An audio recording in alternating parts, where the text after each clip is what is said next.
పరలోక నివాసములు. నా తండ్రి ఇంట అనేక నివాసములు కలవు, లేని ఎడల మీతో చెప్పుదును. ఇంతకు ముందు పరలోకమును ఎన్నడూ చూడని నేను దానిలో ప్రవేశించుటకు అనుమతి పొంది మాగీని తోడ్కొని వెళ్ళు దేవదూతల గుంపును వెంబడించి తిని. లోపల ప్రవేశించిన వెంటనే అంతటను లెక్కించలేని సుందరమైన భవనములు వ్యాపించియుండుట నేను చూచి తిని.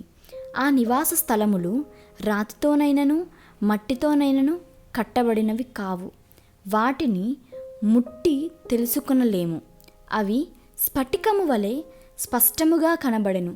మాగి ఆ శృంగార భవనములను చూచి విస్మయము చెంది వాటిలో జీవించువారెవరని తనతో వచ్చిన దేవదూతలను అడగగా, లోకమందు శత్రువులతో యుద్ధము చేసి జయించిన పరిశుద్ధులు అక్కడ జీవించుచున్నారు అని వారు జవాబిచ్చిరి. కొంత దూరం వెళ్ళిన తరువాత దేవదూతలు ఒక అందమైన భవనము ఎదుట నిలిచిరి. మాగి దానిని చూచి, ఇది ఏ మహనీయునికి చెందినది అని అడుగగా, వారు, ఇక్కడ గొప్పవారు పేదవారు అనే వ్యత్యాసము లేదు, భవనములు దైవ సేవకుల అర్హతకు తగినట్లుగా కట్టబడుచున్నవి, ఈ భవనము నేడే కట్టి ముగించబడెను అనిది. మాగి అందులో ప్రవేశించినప్పుడు 4 రకముల కాంతినిచ్చు రత్నములతో పొదిగించబడి యుండిన ఒక కిరీటమును చూచెను. ఈ కిరీటము ఎవరి కొరకు ఉంచబడి ఉన్నది? అందులో 4 రత్నములునుటకు కారణమేమి అని మాగి అడిగెను. నీ కొరకు అది అక్కడ ఉంచబడి ఉన్నది. అందులోని 4 రత్నములు నీవు నీ సేవ ద్వారా ప్రభువు యొద్దకు నడిపించిన 4 ఆత్మలను సూచించుచున్నవి అని చెప్పిరి.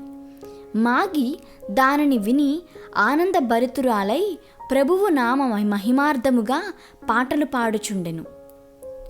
3 రకములైన పరిశుద్ధులు. ఆ తరువాత దేవదూతలు పరలోకమందలి నివాసములను గూర్చిన విశేషాలను నాకు తెలియజేసిరి. ఒక పరిశుద్ధుడు స్వర్గ కిరీటమును ధరించుకొని కూర్చొని ఉండిన భవనమునకు నాకు చూపించెను. ఆయన లోకమందు దైవభక్తి గలవాడై జీవించుచు మేలు చేయుటలో తన దినములను గడిపెను అని ఆయనను గూర్చి చెప్పిరి. తరువాత వారు మరో భవనమును నాకు చూపించిరి. అందులో ప్రకాశమయమగు రత్నములతో చేయబడిన కిరీటమును ధరించిన వాడైన పరిశుద్ధుడు కూర్చొని ఉండెను.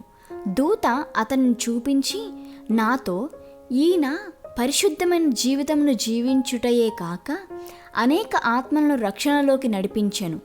ఆయన కిరీటములోని రత్నముల సంఖ్య ఆయన ద్వారా రక్షణ పొందిన ఆత్మల సంఖ్యను తెలియజేయుచున్నది. ఈయన లోకమందున్నప్పుడు చేసిన సేవకు రుజువుగా కిరీటమునందలి రత్నములు నక్షత్రముల వలె ఎల్లప్పుడూ ప్రకాశించుచుండెను. నీతి మార్గమును అనుసరించి నడుచుకొనున్నట్లు ఎవరు అనేకులను త్రిప్పుదురో వారు నక్షత్రము వలె నిరంతరము ప్రకాశించెదరు అని ప్రవక్త చెప్పెను గదా.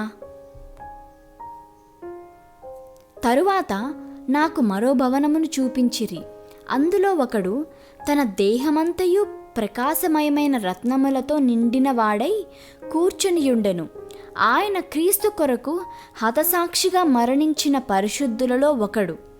ఆయన పొందిన ప్రతి గాయము నక్షత్రము వలె ఇప్పుడు ప్రకాశించుచున్నది అని దూత చెప్పెను. పరలోక నివాసంలోని 3 అంతస్తులు.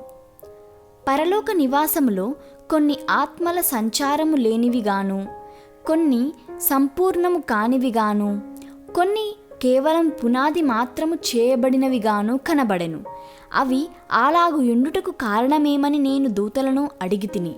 అందుకు వారు, నివాసములు దైవ సేవకుల కొరకు కట్టబడుచున్నవి గనుక అవి ఆ సేవకుల అభివృద్ధిపై ఆధారపడుచున్నవి.